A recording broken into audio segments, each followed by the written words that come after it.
चलिए चलिए सर, इस चैप्टर के पार्ट थर्ड की स्टार्टिंग करते हैं, जिसका नाम है law of chemical combination and study of atoms and molecules. और इसके अंदर जो हम लोग पहला टॉपिक कवर करेंगे वो है लॉ ऑफ केमिकल कॉम्बिनेशन। आप जरा ध्यान से सुनिएगा, अगर आपको समझना ये लॉ क्या है और ये लॉ हमारी जिंदगी में क्यों आया, मतलब हमें लॉ ऑफ केमिकल कॉम्बिनेशन की केमिस्ट्री में क्या जरूरत पड़ी, तो आपको एक वर्ड के बारे में जानना होगा जिसका नाम है कंपाउंड। ये वर्ड तो आप लोगों ने सुना होगा ना सर? बिल्कुल सुना है, क्लास 9 से तो फिलहाल सुनते ही आ रहे हैं। बस एक बेसिक से क्वेश्चन का आंसर दो आप लोग। आप ये बताइए कि सर कंपाउंड किससे मिलकर बना होता है? सर बिल्कुल सिंपल सा आंसर है ये तो। सर कंपाउंड मिलकर बना होता है किससे? एलिमेंट से। कुछ लोगों को तो पता होगा, कुछ लोग कह रहे हैं सर आज ही पता चला कि कंपाउंड किससे मिलकर बना होता है? एलिमेंट से। पता चल गया ना सर? बिल्कुल।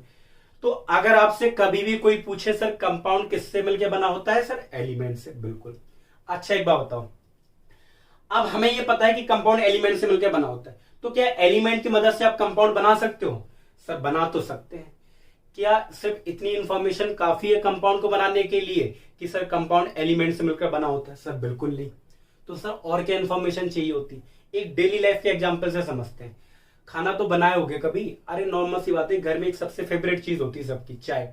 चाय तो बनाए होगे ना कभी? बिल्कुल बनाए। अच्छा, चाय बनाने के लिए क्या सिर्फ इतनी इंफॉर्मेशन काफी है कि चाय सर दूध, शक्कर, चाय की पत्ती से मिलकर बनी होती है?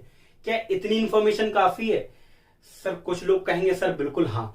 अगर इतनी इंफॉर्मेशन काफी होती ना तो दुनिया के हर एक बंदे चाय बना लेता बहुत अच्छी। तो सर बताइए क्या इंफॉर्मेशन काफी है? आपको पहली चीज आपको पता होना चाहिए कि चाय किन से मिलकर बनी होती, किन चीजों से। दूसरी, किन चीजों को कितने अमाउंट में मिलाना है ये भी आपको पता होना चाहिए, तब जाके एक अच्छी चाय बनेगी। नॉर्मल सी बात समझ में आया कि अगर हमें अच्छी चाय बनानी है तो शक्कर को कितना मिलाना है और उतनी शक्कर के लिए हमें फिर कितना दूध मिलाना है और कितना चाय की पत्ती, तब जाके चाय बनेगी। नहीं तो अगर आपको ये नहीं, सिर्फ आपको इतनी जानकारी है कि इन 3 चीजों से मिलकर बनी होती, तो फिर तो बेटा मिला दो, फिर किसी भी रेशियो में मिला दो, तो फिर चाय बनेगी क्या? बिल्कुल नहीं बनेगी। तो सर नॉर्मल सी बात है, किसी चीज को बनाने के लिए हमें 2 चीजों की जानकारी चाहिए। बताइए क्या? पहली सर वो किससे मिलकर बनी होती है, दूसरी वो किस रेशियो में कंबाइन करेंगे तब जाके वो बनेगा। बस वही चीज यहां पे है सर। किसमें? कंपाउंड में। हमें ये तो पता है कि सर कंपाउंड एलिमेंट से मिलकर बना होता है, पर सर हमें ये नहीं पता कि एलिमेंट को किस रेशियो में कंबाइन करें तब जाके क्या बनेगा? कंपाउंड। ये हमें पता नहीं है। तो how element combine to form compound is decided on the basic of some law. ये कौन बताते हैं? हमें कुछ बेसिक लॉ बताते हैं, जिन लॉ का नाम है लॉ ऑफ केमिकल कॉम्बिनेशन। समझ में आया? तो इन लॉ की हमें जरूरत क्यों पड़ी? बिल्कुल सर, एलिमेंट किस रेशियो में कंबाइन करके या एलिमेंट किस तरीके से कंबाइन करके कंपाउंड बनाएगा, ये हमें कुछ लॉ मदद करते हैं, जिसका नाम होता है क्या sir? Law of chemical combination. और इनके अंदर कुछ बेसिक लॉ है जो हमें बता देंगे सर एलिमेंट कैसे कंपाउंड बनाता है। आ गया समझ? बिल्कुल सर। वो कितने लॉ हैं? वैसे तो हम लोग एनसीईआरटी जब पढ़ते हैं तो वैसे 5 लॉ है। वो कितने हैं? 5। पर बेटा रियलिटी में बता दूं वो 6 लॉ है। कितने हैं? 6। तो 6 के 6 हम लोग पढ़ने वाले हैं। सर बताइए कौन सा पहला? पहला है law of conservation of mass. Law of conservation of mass. क्या sir? Law of conservation of mass. आप लोगों ने सुना होगा ना, ये तो सर आप लोगों ने 9th क्लास में ही पढ़ा होगा। बिल्कुल पढ़ा सर। दूसरा है law of definite proportion. Law of definite proportion. Okay sir, बिल्कुल। या इसी को हम लोग लॉ ऑफ कांस्टेंट कंपोजिशन भी बोल देते हैं। तीसरा है sir law of multiple proportion. Law of multiple proportion. Okay sir, आ गया समझ में? ये कितने लॉ हो गए सर? 3। और चौथा लॉ है law of reciprocal proportion. Clear है? बिल्कुल सर। और भी लॉ है? बिल्कुल है। हमने बोला था कितने हैं सर? 6 हैं। और कौन सा है बताइए? अगला है सर गे साइंटिस्ट का नाम है, और कुछ दिमाग मत लगाना। Gay Lussac law of constant volume. Gay Lussac law of constant volume, या आप गैसियस वॉल्यूम भी बोल सकते हो। क्या बोल सकते हो आप sir? Gay Lussac law of gaseous volume. चलिए सर, आ गया समझ में। अगली अगर हम बात करें तो सर अगला हमारा जो है वो एवोगैड्रो लॉ है। कौन सा है सर? Avogadro law. तो बताइए सर कितने लॉ हो गए?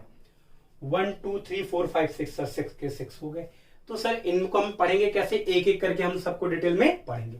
मैं आपको इतना बता दूं, ये जो स्टार्टिंग के 4 लॉ हैं ये मास के बारे में हमें बताते हैं, और ये लॉ है हमें वॉल्यूम के बारे में बताएगा जैसे उसमें इंडिकेट हो रहा है, और ये हमें बताएगा किसके बारे में सर? मॉलिक्यूल के बारे में। किसके बारे में? मॉलिक्यूल। आ गया सर में? बिल्कुल सर। अच्छा एक बात सर, कौन सा एनसीईआरटी में नहीं है? ये वाला। तो ये आप बोनस में पढ़ लोगे, कोई दिक्कत नुकसान थोड़ी ना हो जाता। किसी चीज को सीख लोगे तो नुकसान नहीं होगा। क्लियर है? अगर समझ में आ जाए तो रख लेना अपने पास, ना आ जाए तो छोड़ देना उसे। ठीक है, चलिए सर अब हम एक एक करके सबको क्या करते हैं? स्टार्ट। सबसे पहला पढ़ेंगे लॉ ऑफ कंजर्वेशन ऑफ मास। चलिए सर पढ़ते हैं लॉ ऑफ कंजर्वेशन ऑफ मास। पढ़े सर? बिल्कुल। ओके सर, चलिए सर हम लोग पहला लॉ ऑफ केमिकल कॉम्बिनेशन पढ़ते हैं जिसका नाम है लॉ ऑफ कंजर्वेशन ऑफ मास, जिसको देने वाले साइंटिस्ट हैं एंटनी लवाइजर, जिन्हें हम लोग फादर ऑफ केमिस्ट्री बोलते हैं। अगर आपसे कोई पूछे फादर ऑफ केमिस्ट्री कौन है तो आप सिंपल से बता सकते हैं एंटनी लवाइजर। अब एक बात आती है सर, इन्होंने इस लॉ को कैसे एक्सप्लेन किया? बहुत ही बेसिक डेफिनेशन में इसको एक्सप्लेन किया। क्या? According to this law mass can neither be created not destroyed in a physical or chemical reaction. मतलब किसी भी फिजिकल और केमिकल रिएक्शन में मास ना तो बनता है और ना ही मास डिस्ट्रॉय होता है। देखो यूनिवर्स में पहले से बहुत सारा मास प्रेजेंट है, वो कभी डिस्ट्रॉय नहीं होता, और ना ही एक्स्ट्रा मास कहीं से डेवलप होता है। तो सर मास के साथ क्या होता है? मास बस एक फॉर्म से दूसरे फॉर्म में कन्वर्ट होता रहता है, एक फॉर्म से दूसरे फॉर्म में कन्वर्ट होता रहता है बाय द फिजिकल चेंज और केमिकल चेंज। सर एग्जाम्पल की अगर हम लोग बात करें फिजिकल चेंज की, आप एक कटोरी में आइस लेना, मान लो उसका मास पहले 100 ग्राम है सर, ठीक है। थोड़ी देर बाद उस आप कटोरी को नोटिस करोगे तो वो वाटर बन चुकी होगी, पर आप मास फिर से मेजर करना तब भी उसका क्या रहेगा? 100 ग्राम। तो इन दोनों चीजों में आपने क्या नोटिस किया कि सर मास तो पहले भी 100 ग्राम था और जब वो वाटर बन गया तब भी 100 ग्राम, बस क्या चेंज हो गया? फॉर्म। पहले मास आइस के फॉर्म में था, अब मास किसके फॉर्म में है? वाटर के फॉर्म में। तो मास कभी चेंज नहीं होता, बस मास का फॉर्म चेंज हो जाता है। क्या चेंज होता है? मास का फॉर्म। आ गया समझ में? ऐसे केमिकल रिएक्शन की बात कर लें। केमिकल रिएक्शन में सर क्या होता है? रिएक्टेंट और प्रोडक्ट। स्टार्टिंग में मान लो रिएक्टेंट का मास 100 ग्राम है, मान लो इसका भी मास कितना? 100 ग्राम। रिएक्टेंट रिएक्ट करेंगे और वो प्रोडक्ट बनाएंगे। थोड़ी देर बाद आपको लगेगा कि रिएक्टेंट गायब हो गए।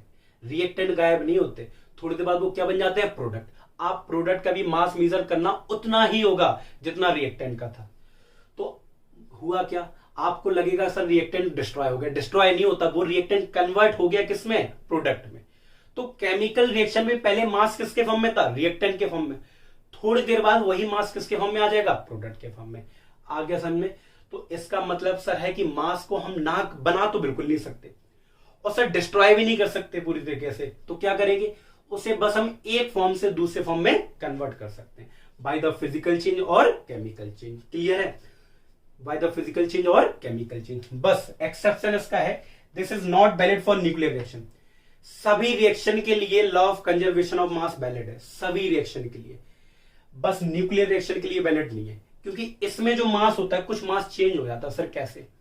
इसमें कुछ मास एनर्जी के फॉर्म में कन्वर्ट हो जाता है। न्यूक्लियर रिएक्शन जो होती है ना, उसमें जब रिएक्टेंट प्रोडक्ट में तो कन्वर्ट होता है, पर कुछ रिएक्टेंट का मास एनर्जी के फॉर्म में निकल जाता है, इसलिए इसमें थोड़ा मास चेंज शो हो जाता है। क्लियर है? तो न्यूक्लियर रिएक्शन में हम लोग law of conservation of mass valid नहीं कर सकते। तो सर एक बात बताओ, तो हम लोग केमिकल रिएक्शन में दो चीज होती है सर, रिएक्टेंट बिल्कुल, और एक क्या होता है? प्रोडक्ट। होता नहीं होता? तो हम क्या कह सकते हैं इसमें? अगर हम law of conservation of mass को वैलिड करें तो हम ऐसे लिखेंगे, total mass of reactant consume, total mass of, जब भी मैं मास ऑफ रिएक्टेंट लिखूं ना तो टोटल ही समझ लेना, ठीक है? Consume is equal to mass of product form, mass of product form. Clear है सर? कहने का मतलब बहुत आसान है सर, जितना रिएक्टेंट खत्म होगा उतना ही मास किसका बन जाएगा? प्रोडक्ट का। ये सभी रिएक्शन के वैलिड, ये सभी रिएक्शन के लिए वैलिड है except nuclear reaction. Nuclear reaction में कुछ मास एनर्जी के फॉर्म में चला जाता है, बाकी सभी रिएक्शन में ये लॉ वैलिड करता है। जितना रिएक्टेंट का मास खर्च होगा उतना ही प्रोडक्ट का मास बनेगा। तो आ गया समझ में? तो बताइए हम लोगों ने क्या पढ़ा? सर नॉर्मल सी बात, मास ना तो कभी बनेगा ना कभी डिस्ट्रॉय होगा। जो भी मास यूनिवर्स में पहले से है बस उसको हम एक फॉर्म से दूसरे फॉर्म में कन्वर्ट करा सकते हैं बाय द फिजिकल चेंज और केमिकल चेंज। जैसे हम लोगों ने आइस वाटर का एग्जांपल लिया, आइस वाटर में भले ही कन्वर्ट हो जाए पर उसका मास चेंज नहीं होगा, बस वो क्या है, मास पहले आइस के फॉर्म में था, बाद में किसके फॉर्म में आ गया, वाटर में। ऐसे ही केमिकल रिएक्शन में रिएक्टेंट रिएक्ट करके प्रोडक्ट बनाते हैं, तो पहले मास रिएक्टेंट के फॉर्म में होता है, थोड़ी देर बाद वही मास किसके फॉर्म में हो जाता है, प्रोडक्ट। मास तो चेंज नहीं हुआ, बस क्या चेंज हो गया, फॉर्म चेंज हो जाता है। क्लियर है? तो केमिकल रिएक्शन में law of conservation of mass को हम ऐसे लिख सकते हैं सर, क्या, mass of reactant consume is equal to mass of product form. जितना रिएक्टेंट का मास खत्म होगा उतना ही प्रोडक्ट का बनेगा। अगर रिएक्टेंट का पूरा खत्म होगा तो प्रोडक्ट पूरा बनेगा, अगर रिएक्टेंट का थोड़ा खत्म होगा तो थोड़ा प्रोडक्ट बनेगा। क्लियर है? इस बात को याद रखना। इसी लॉ को हम सब दो तरीके से पढ़ सकते हैं। कितने तरीके से? दो। चलिए देखते हैं सर वो दो तरीके कौन से, जरा ध्यान से देखिएगा। पहला, if reactant is converted into product completely, if reactant is converted into product completely। Sir इसका कहने का मतलब क्या है? साफ मतलब है कि अगर रिएक्टेंट पूरा प्रोडक्ट में कन्वर्ट हो रहा, तो एक बात बताओ, मतलब रिएक्शन कंप्लीट हो रही है, जितना भी रिएक्टेंट है वो पूरा किसमें कन्वर्ट हो गया, प्रोडक्ट में। तो जितना रिएक्टेंट का मास होगा उतना ही किसका होगा, प्रोडक्ट का। तो हम सर कह सकते हैं कि mass of reactant is equal to mass of product. यही चीज तो पढ़ते थे आप लोग, पढ़ते नहीं पढ़ते थे? 9th क्लास में तो आप लोगों ने यही पढ़ाया गया होगा आपको कि पीडीटी का मतलब है बेटा प्रोडक्ट। हमने बोला टोटल लिखो या ऐसे लिखो, बात एक ही, mass of reactant is equal to mass of product. कब ये बात कब सत्य होगी, पहले ये बताओ। ये बात आप तभी लिखोगे जब रिएक्टेंट पूरी तरीके से प्रोडक्ट में कन्वर्ट हो जाए। क्लियर है? चलिए सर एग्जाम्पल देख लेते हैं। Carbon plus O2 gives CO2, ठीक है। इसका मास 12 ग्राम, इसका 32 ग्राम, इसका 44 ग्राम। देख लो आप, ये रिएक्टेंट है सर, बिल्कुल है। तो इस रिएक्टेंट का टोटल मास कितना है, देखो आप, टोटल मास कितना है सर, देखो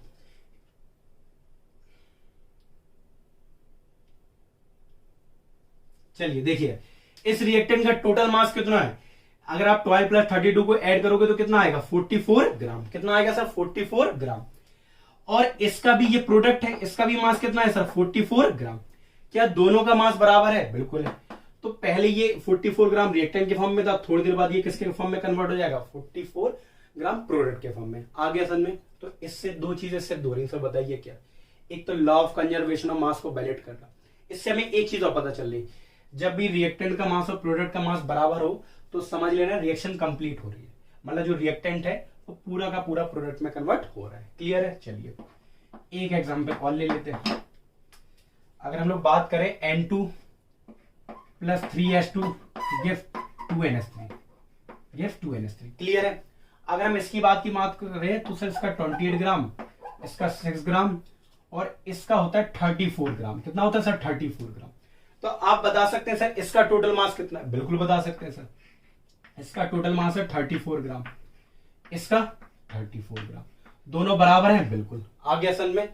तो पहले ये मास किसके फॉर्म में था, रिएक्टेंट के फॉर्म में, अब ये मास किसके फॉर्म में हो गया, प्रोडक्ट के फॉर्म में।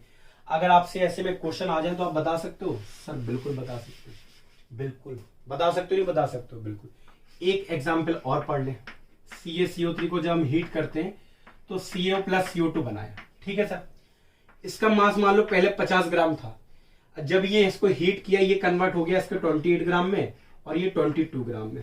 तो आप ये बताओ क्या ये law of conservation of mass को फॉलो कर रहे हैं? बिल्कुल। देख लो सर, इन दोनों का टोटल मास 50 ग्राम और रिएक्टेंट का total mass 50 gram.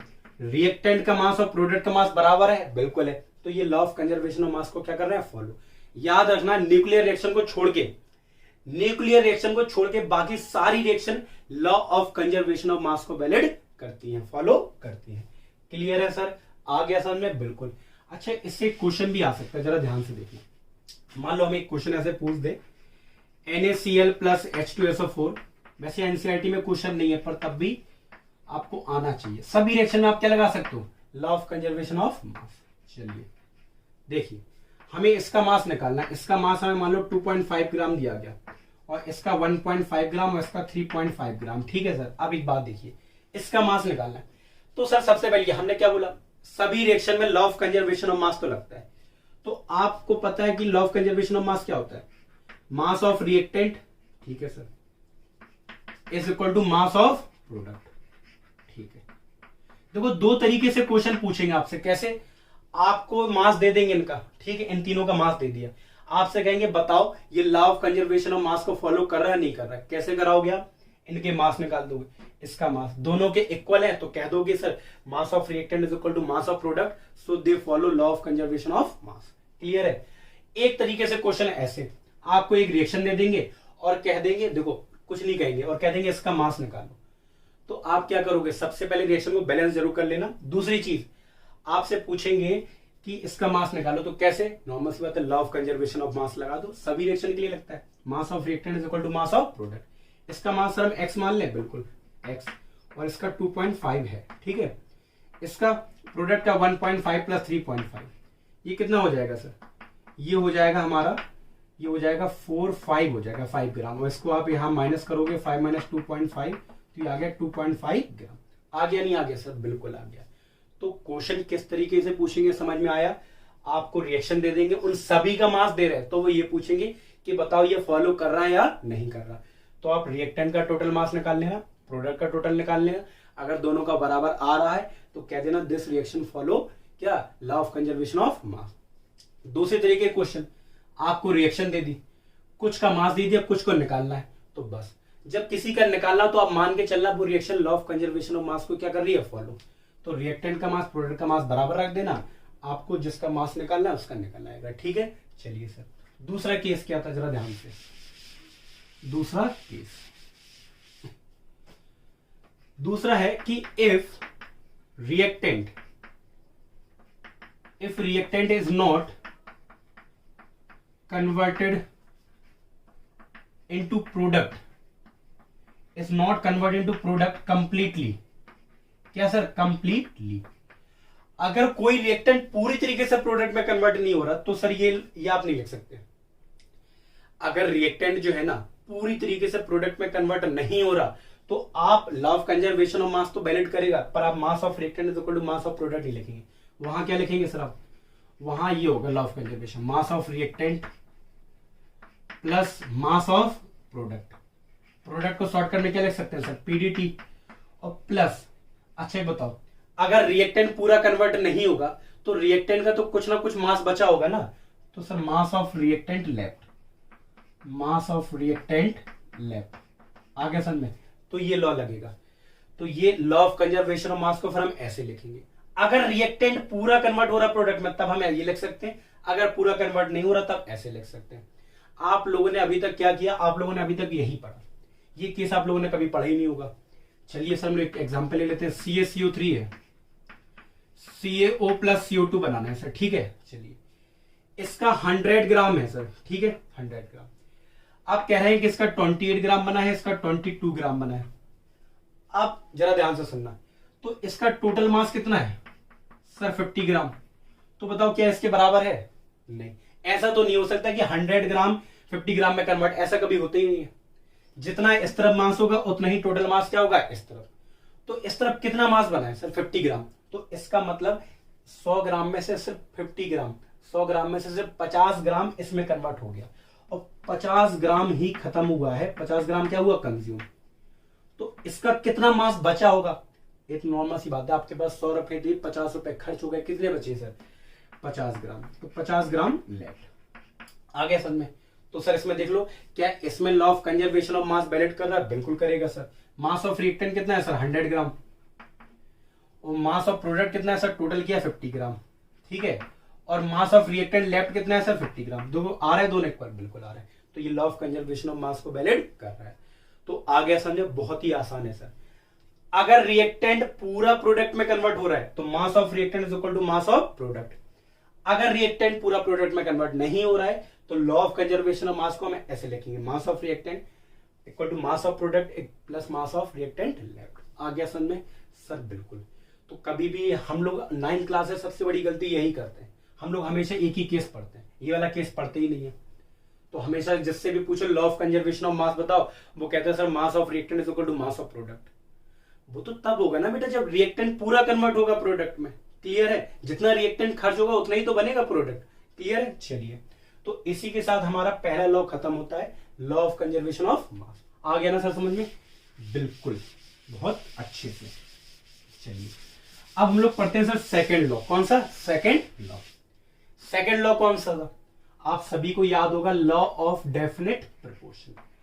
Law of definite proportion, ठीक है सर। इसी को हम लोग क्या बोल सकते हैं? लॉ ऑफ कांस्टेंट प्रोपोर्शन या कांस्टेंट कंपोजिशन। कोई दिक्कत? ये दिया है किसने? साइंटिस्ट है जिनका नाम है प्राउस्ट, इन्होंने ये लॉ दिया है। सर क्या बोला इन्होंने? जरा ध्यान से देखिए, बहुत ध्यान से। For a compound, for a compound, कोई भी एक आप कंपाउंड ले लो, ठीक है, ले लिया सर। उसके अंदर आप रेशियो निकालो, किसका? उनके एलिमेंट के मास का। Ratio of mass of element जो उस कंपाउंड में क्या है? प्रेजेंट है। क्या है बेटा? प्रेजेंट। क्लियर है? वो कहते हैं एक कंपाउंड ले लो, उनके अंदर जो एलिमेंट है आप उनके मासेस का रेशियो निकालोगे, is always same, is always same, हमेशा सेम आएगा, कोई फर्क नहीं पड़ता। No matter what is the source, what is the source of compound, कोई फर्क नहीं पड़ता वो आप कंपाउंड कहां से आपने बनाया है, आप कहां से लाए हो, कोई फर्क नहीं पड़ता। या आपने किस तरीके से उसे बनाया, इससे भी कोई फर्क नहीं पड़ता। क्लियर है? डेफिनेशन देख ली ना आप लोगों ने क्या लिखी? बिल्कुल, आप चाहो तो इसे नोट भी कर सकते हो। अब हम लोग समझेंगे सर ये डेफिनेशन का रियल मीनिंग क्या है। अभी तो बातों में समझा हम लोगों ने, अब देखो एग्जाम्पल के थ्रू समझते हैं। सबसे बेहतरीन एग्जाम्पल सर पानी है, H2O। अब सबसे पहले बात है, इसके अंदर कितने एलिमेंट है? 2 एलिमेंट है, हाइड्रोजन और ऑक्सीजन। मैंने हाइड्रोजन ऑक्सीजन लिख दिए। आप सुनो, एक बात मैं आपको बता दूं, यहां पे हाइड्रोजन कितने हैं? 2। तो एक हाइड्रोजन का मास कितना होता है? देखो, एक हाइड्रोजन का मास तो 1 AMe होता है। हम जहां जब भी बोले एक हाइड्रोजन, तो आप समझ लेना 1 मोल हाइड्रोजन। क्या समझना? हम कहेंगे सर इसमें 2 मोल हाइड्रोजन है, 1 मोल ऑक्सीजन है। और जब 1 मोल हाइड्रोजन की बात करते हैं तो उसका मास ग्राम में होता है। किसमें होता है? ग्राम। तो याद रखना, हम बार बार मोल नहीं बोलेंगे। जब भी हम बोले एक हाइड्रोजन तो समझ लेना 1 मोल, अगर हम 2 बोले तो समझ लेना 2 मोल। क्लियर है? आगे समझ में? चलिए, तो सर यहां पे एक हाइड्रोजन का मास कितना होता है सर? एक हाइड्रोजन मतलब 1 मोल हाइड्रोजन का सर 1 ग्राम। तो 2 मोल हाइड्रोजन का सर 2 ग्राम। अच्छा, मोल कह दो सर, हम पहली बार सुन रहे हैं इसलिए मैंने बोल दिया। 1 मोल ऑक्सीजन है तो 1 मोल ऑक्सीजन का कितना होता है सर? 16 ग्राम। आप ग्राम चाहो तो हटा सकते हो, ठीक है, हटा दिया। चलिए, तो कुल मिला के आप लोगों ने वाटर लिया, वाटर के अंदर जो एलिमेंट है उनके मास का रेशियो निकाला। ये क्या है? Ratio of mass. किसका? हाइड्रोजन का और ऑक्सीजन का। अब ये कहते हैं, अब ये जो पानी है, आप पानी कहीं से भी लेता हो, आपने रेनी वाटर का पानी लिया, उसके अंदर हाइड्रोजन ऑक्सीजन का रेशियो निकाला, मास का वो कितना है? 2:16। आपने नल का पानी लिया, नल का पानी लेके आए, नल के पानी में हाइड्रोजन और ऑक्सीजन के मास का रेशियो निकाला, वो है 2:16। आपने क्या किया? फिर आपने समुद्र का पानी लेके आए, समुद्र के पानी के अंदर भी आपने जो हाइड्रोजन ऑक्सीजन का रेशियो निकाला वो कितना है? 2:16। तो इन चीजों से आपको क्या समझ में आ रहा है कि कोई भी कंपाउंड ले लो, उसके अंदर जो एलिमेंट है उनके जो मास का रेशियो वो फिक्स होता है। क्या होता है? ये फिक्स है। ये क्या है? फिक्स। जो मास का रेशियो है ना इनके एलिमेंट का, वो क्या है? फिक्स। कोई फर्क नहीं पड़ता कि ये कंपाउंड आपने कहां से ऑब्टेन किया है, कोई फर्क नहीं पड़ता कि वो कंपाउंड आपने कहां से ऑब्टेन किया। ये वाला कंपाउंड चाहे इससे आए, चाहे इससे आए, चाहे इससे, पर इसके अंदर जो एलिमेंट के मास का रेशियो होगा वो हमेशा क्या होगा? सेम होगा। क्या होगा सर? सेम। आ गया समझ में? हम कह रहे हैं नालायक को, अगर आप अमेरिका से भी पानी लेता ना, आप उसके अंदर हाइड्रोजन ऑक्सीजन का रेशियो निकालोगे, वो भी 2:16 ही आएगा। ठीक है? कभी कभी 2:16 को 1:8 भी लिख देते हैं। ठीक है सर? एक आध एग्जाम्पल और कोई बिल्कुल ध्यान से देख लो।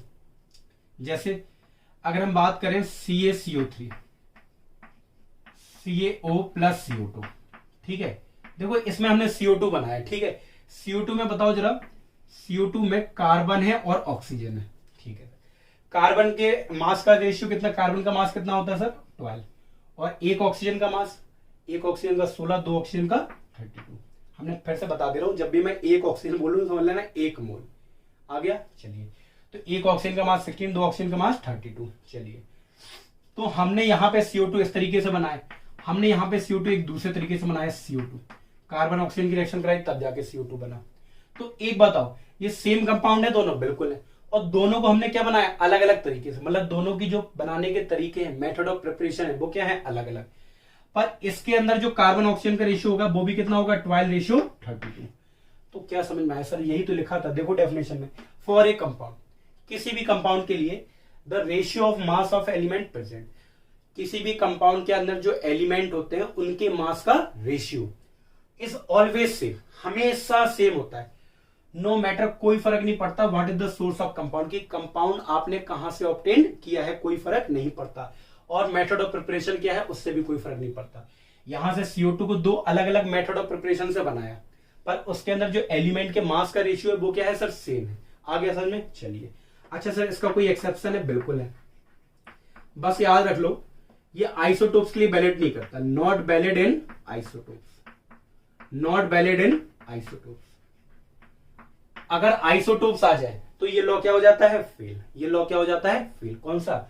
Law of definite proportion. Sir कैसे? जरा मैं बता दे रहा हूं, समझ पाओ अगर आप। जैसे CO2 और ये, अगर मान लो ये CO2 ले लिया मैंने, CO2 और ये 14, देखो दोनों में कार्बन के अलग अलग आइसोटोप्स है। दोनों कंपाउंड तो सेम है पर कार्बन के अलग अलग आइसोटोप्स है। इसमें रेशियो निकालोगे 12:32 आएगा, इसमें 14:32। तो देखो दोनों में रेशियो अलग अलग आ गया। एक ही कंपाउंड के मास के, एक ही कंपाउंड के एलिमेंट का मास का रेशियो अलग अलग आ गया। क्यों आ गया? क्योंकि इन दोनों कंपाउंड में सेम एटम प्रेजेंट नहीं है, आइसोटोप्स प्रेजेंट है। क्या है सर? आइसोटोप्स। आ गया सर में? कोई दिक्कत? बिल्कुल। सर जब आइसोटोप्स आ जाए तो ये लॉ फेल हो जाता है, बाकी ये लॉ सक्सेसफुल रहता है। क्या लॉ था? किसी भी कंपाउंड के अंदर सर जो एलिमेंट होते हैं उनका जो मास का रेशियो निकालो वो हमेशा सेम आएगा। वो कंपाउंड आप चाहे कहीं से बना के लेता हो, पर उसके अंदर जो मास का रेशियो आएगा वो हमेशा सेम। कोई भी तरीके से आप उसे बना लो। ठीक है सर?